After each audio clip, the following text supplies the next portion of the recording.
নুৰিছা কিচেনলৈ স্বাগতম। আশা কৰোঁ সকলোৱে ভালে আছে। আজি মোৰ ৰেচিপিটো হ'ল মাছৰ মূৰ ফ্ৰাই। আৰু মাছৰ মূৰটো মই কেনেদৰে ফ্ৰাই কৰিছোঁ আপোনালোকে মোৰ ফুল ভিডিঅ'টো চাব আৰু চোৱাৰ আৰম্ভণিতে এটা লাইকো দিব। চবেইতো মাছৰ মূৰ ফ্ৰাই কৰিব পাৰে, তথাপিও মই কেনেকৈ কৰিছোঁ মূৰটো চাব আপোনালোকে। এটা কৈছে ধুনীয়াকৈ ফ্ৰাই কৰিছোঁ মাছৰ মূৰ দুটা। মাছৰ মূৰ ফ্ৰাই কৰিবৰ কাৰণে মই এইফালে দুটা ডাঙৰ চাই দুটা মাছৰ মূৰ ল'লোঁ, দেখা পাইছে। আৰু মূৰ দুটা ধুনীয়াকৈ কাটি চাফা কৰি ল'লোঁ। ভিতৰখিনি এই মাছৰ এই ফুলখিনি আঁতৰাই দিলোঁ, ধুনীয়াকৈ চাফা কৰি লৈছোঁ। কৈছে এইফালে মই গেছত এটা কেৰাহী বহাইছোঁ আৰু কেৰাহীত দি আছোঁ অলপখিনি মিঠাতেল। তেলত দি দিলোঁ আধা চামুচ আদা নহৰু, দি আছোঁ 1 চামুচ পিঁয়াজ। এনেদৰে আদা নহৰু আৰু পিঁয়াজখিনি অলপ গ্ৰেট কৰি ল'লোঁ।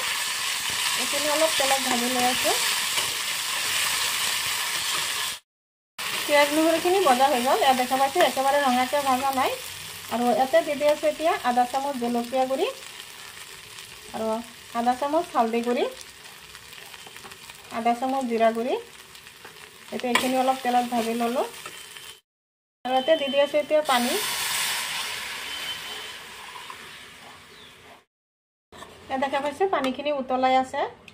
আৰু এতিয়া দি আছোঁ ইয়াতে সোৱাদ অনুসৰি আধা চামুচমান নিমখখিনিও অলপ লৰাই দিলোঁ। এতিয়া দি দিম এতিয়া মাছৰ মূৰ দুটা। অলপ মছলা দি অলপ সিজাই ল'ম, নহ'লে মাছৰ মূৰ দুটা যিহেতু ডাঙৰ ডাঙৰ সেইকাৰণে অলপ সিজাই ল'ম।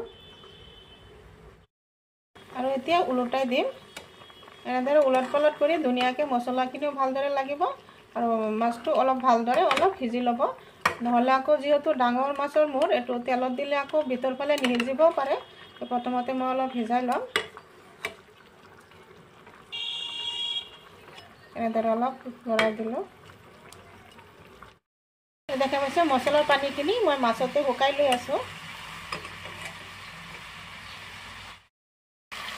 মাছৰ পানীখিনি মাছতে শুকাই গ'ল আৰু এতিয়া মাছৰ মূৰ দুটা উঠাই ল'ম। উঠাই অলপ ঠাণ্ডা কৰি ল'ম। মাছ দুটা এটা প্লেটত নমাই ল'লোঁ আৰু ইয়াতে দি আছোঁ আৰু অলপ শুকান মছলা। তেওঁ অলপখিনি জলকীয়া গুড়ি দি আছোঁ, এনেদৰে চিটাই হালধি গুড়ি আৰু অলপ জিৰা গুড়ি।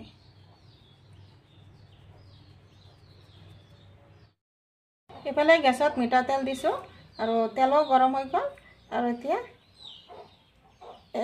এটা মাছৰ মূৰ মাছৰ মূৰটো ডাঙৰ সেইকাৰণে এটাকে দিছোঁ, এটাকে ফ্ৰাই কৰি ল'ম। এতিয়া অলপ ওলোটাই দিম।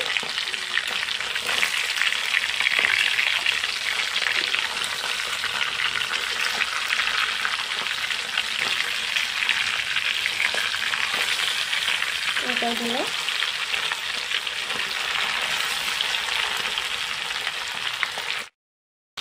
এইটো মাছৰ মূৰ ভজা হৈ গ'ল। দেখাতে কিমান ধুনীয়াকৈ একদম মচমচীয়াকৈ ভাজিছোঁ আৰু কালাৰটো তাত কিমান ধুনীয়া হৈছে।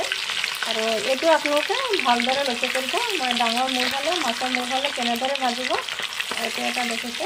আৰু মই কিমান ধুনীয়াকৈ এনেদৰে অলপ সিজাই ল'লোঁ। সিজাই এনেদৰে মাছৰ মূৰটো এনেদৰে ফ্ৰাই কৰি ল'লোঁ, তেনেহ'লে ভিতৰতো ধুনীয়াকৈ হয়, খায়ো ভাল লাগে, ধুনীয়া মচমচীয়া হয় আৰু তেলো বেছি নালাগে, কম তেলত হৈ যায়।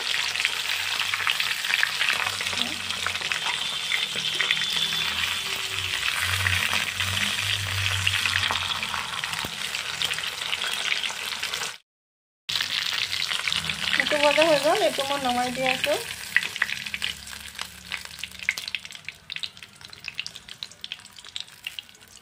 প্লেটটোত নমাই দিলোঁ। ঠিক একেই প্ৰচেছত মই আৰু এটা মাছৰ মূৰ দি আছোঁ। এনেদৰে দুয়োটা মাছৰ মূৰ ভাজি ল'ম। ভাজি আকৌ দেখাম। দুয়োটা মাছৰ মূৰ ভাজি ল'লোঁ এনেদৰে। দেখা পাইছে কিমান ধুনীয়া হৈছে ফ্ৰাইটো। দেখা পাইছে দেখি যেন কিমানখিনি লোভনীয় হৈছে। আৰু মই কিন্তু মাছৰ মূৰটো এনেদৰে অলপ সিজাই ল'লোঁ, তথাপিও কিন্তু মাছৰ মূৰটো একেবাৰে কিন্তু হেৰি হোৱা নাই যে ধৰিলেই যে ভাঙি যাব, তেনেকুৱা নহয়। একদম ধুনীয়াকৈ ফ্ৰাই কৰিছোঁ। গৈছে নিশ্চয় মোৰ ভিডিঅ'টো ভাল লাগিছে। যদি ভাল লাগে লাইক শ্বেয়াৰ কমেণ্ট কৰিব। প্লিজ এটা ছাবস্ক্ৰাইব কৰি কাষত থকা বেল আইকনটো প্ৰেছ কৰি দিব। আজি মোৰ ৰেচিপিখিনি আকৌ আশা আছে কাইলৈ আৰু এটা নতুন ভিডিঅ'লৈ আহিম। Thank U.